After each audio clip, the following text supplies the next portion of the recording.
My name is Junior Hada with Funcphysio Therapy. Today we're talking about lateral epicondylitis. So what is lateral epicondylitis? Lateral epicondylitis, otherwise known as tennis elbow, is any type of pain just located on the outside of the elbow, otherwise known as the lateral epicondyle.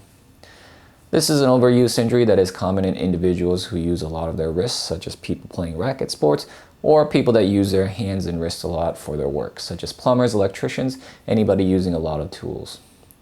Now you may be thinking to yourself, I don't play any racket sports. I actually don't do a lot of tool work either. I don't grip a lot either. Why is it that I have pain on the outside of my elbow? Good question. Ever since the pandemic, people have been home working from their computers, and sometimes the computers are not in a perfect setting. When this is a situation, when we do have our elbows up, we also have to have our wrist up and then using our fingers to type. Now, since lateral epicondylitis is an overuse injury, if you continually have your wrist up, typing with your fingers, that's going to cause some irritation and possibly lateral epicondylitis for your future as well. So we want to make sure here at Funcphysio we take care of that if you do have it, and for people that don't, we want to teach you how to prevent it from happening as well. So to see if we have lateral epicondylitis, what we can do is two special tests that's done in a PT clinic. One is called Cozen's, the other one is called Mausley's. So to perform Cozen's test, what you need to do is take the affected arm and then form a fist. Once in this position, have your wrist up and hold. Take the opposite hand and try and push that fist down to the table. Resist it with the affected arm to see if it produces the pain in the lateral epicondyle. If it does, that is a positive test for lateral epicondylitis. Now, only one test may not confirm it, so let's try a second one. The second one, called Mausley's, and for Mausley's test, what you're going to do is this time lay your hand flat on the table. Once the hand's on the table, what you're going to do is you're going to take the middle finger, having it up. The only time you're allowed to put up your middle finger. Next, what you're going to do is you're going to try and push this finger down as well. And if it produces pain in the lateral epicondyle, that's also another positive test. So as we stated before, lateral epicondylitis is an overuse injury or strain in the muscle. So one of the things we want to do is stretch it out. So for our first stretch, what we want to do is take the affected arm, we want to keep our elbows straight, and let's make a fist. In this position, take the opposite arm and you're going to bend it down. And you may already feel a stretch doing this as well. If you don't feel a stretch, what you're going to do is you're going to turn the fist outwards like this. This should intensify or increase the stretch, and you'll feel it just on the outside of your elbow. You want to hold for around 30 seconds and then gently let it go. You want to repeat that for around 3 to 4 times, just helping that muscle relax. As we said before, lateral epicondylitis is an overuse injury, and one of the things we can do for it is what's called myofascial release. For this exercise, what you're going to be needing is a lacrosse ball or maybe even a tennis ball as well, something that you can roll around with. What we're going to be doing is we're going to go into that area where we feel pain. So for most people, it's just distal of the lateral epicondyle. What that means is that if this bony part is the lateral epicondyle, we're going to be trying going closer to the wrist, so somewhere around here. For this, we're going to go ahead and place the ball just in the sore area, and then pressing our arm onto the ball onto the wall here. What we don't want to do is we don't want to use our shoulder muscles to press the ball here. Keep the arm close to the body, and then lean onto it with your body weight. And then we're just going to go forth, back and forth, just in the sore area. What I'm doing is I'm just using my body weight, using my hips, shifting from side to side to roll against the wall. Remember, don't use your shoulders, don't use your arms to roll against it. Just lean on it with your body weight.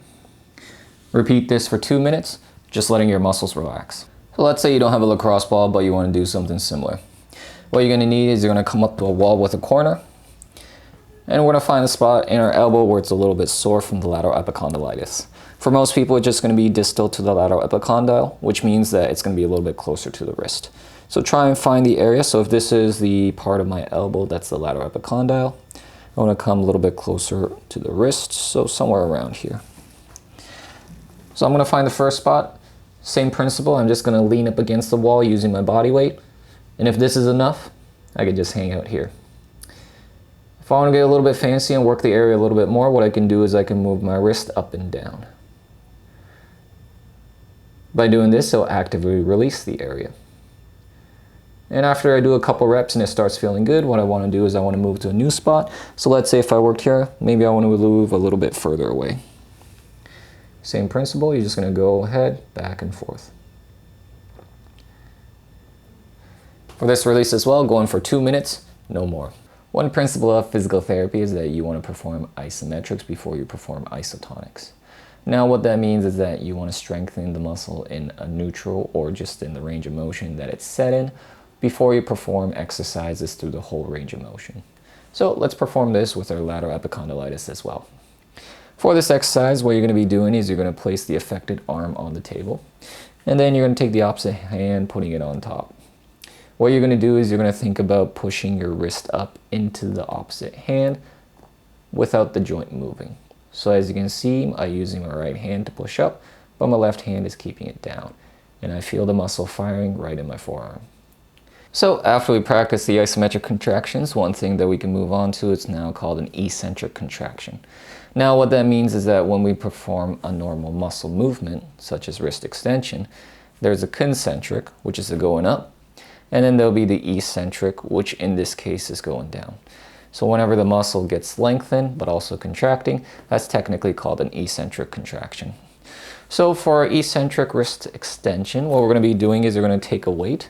So I have a dumbbell here, but you can use a soup can or anything that you can get a grip on. And you're going to come to the edge of a table. What you're going to do is you're not going to perform the up portion, but you're going to perform it by having the opposite hand lifted up. And then you're going to use your wrist extensors to slowly lower it down. And you may feel a little bit of a burn here. And we're going to go ahead, lift it up again, slowly lowering it down. As you can see, each time the dumbbell goes down, I'm using the opposite hand to lift it back up. This is a good progression after you do your isometric contractions. So as we previously mentioned, lateral epicondylitis is very, very painful for individuals who have to grip a lot and they feel the pain radiating down to their arm. So we want to gradually get better at gripping things, but also using our arm or wrist in certain positions so it makes everyday life a little bit easier. So one thing we want to practice is what's called supination, pronation. Supination meaning that some people like to call it opening a door. So imagine yourself opening a doorknob. And pronation would be the opposite, boom, the other way here. So one exercise that we want to perform is supination, pronation with a hammer. You're going to hold the hammer just on the handle here and the mallet on top here. You're going to come to the edge of the table and you're going to slowly rotate it down into pronation. Good. And then coming back up this way, going in the opposite direction, supinating. Good. And you just want to go nice and slowly back and forth, repeating that around 10 to 12 times. Do this for 2 sets, and you can go ahead and take a break after each one. What this does is it helps increase our grip strength, but also being able to use our elbow in certain ranges of motion. So our wrist is a very unique joint. It's able to move in many different ways. As we previously mentioned, we can do this motion called supination, pronation, and we can also do what's called flexion extension. As well as these two motions, the wrist can go up and down this way, called radial and ulnar deviation. So we want to work it out in that range of motion too. So we're going to go ahead, grab our hammer just like what we did before, and come to the edge of the table. The hammer is going to face up, and you're going to slowly let the wrist drop. So the hammer goes to the floor, and then you're going to come back up going this way as well. For this exercise, if you find this to be too difficult, what you can do is you can choke up a little bit, moving closer to the mallet side. If you don't have a hammer at home, but you do have a dumbbell, you can do the same thing, but instead holding it in the middle, try holding it on the end and letting it drop and coming back up as well. If this is too difficult, the same principle applies. Then you can choke up, see if you can perform it in this range of motion. So this is video 2 of a series that we're creating for remote work pain. So if you haven't already done so, remember to check out video 1, low back pain that's associated with remote work. I'll put the link below that you can check it out as well. And please remember, if you enjoyed our video, please remember to like it, share it, also subscribe to our YouTube channel. And if you're on social media, please follow us on Facebook and Instagram as well. This is Junior Hada from Funcphysio Therapy. Thank you for tuning in, and I'll see you on the next video.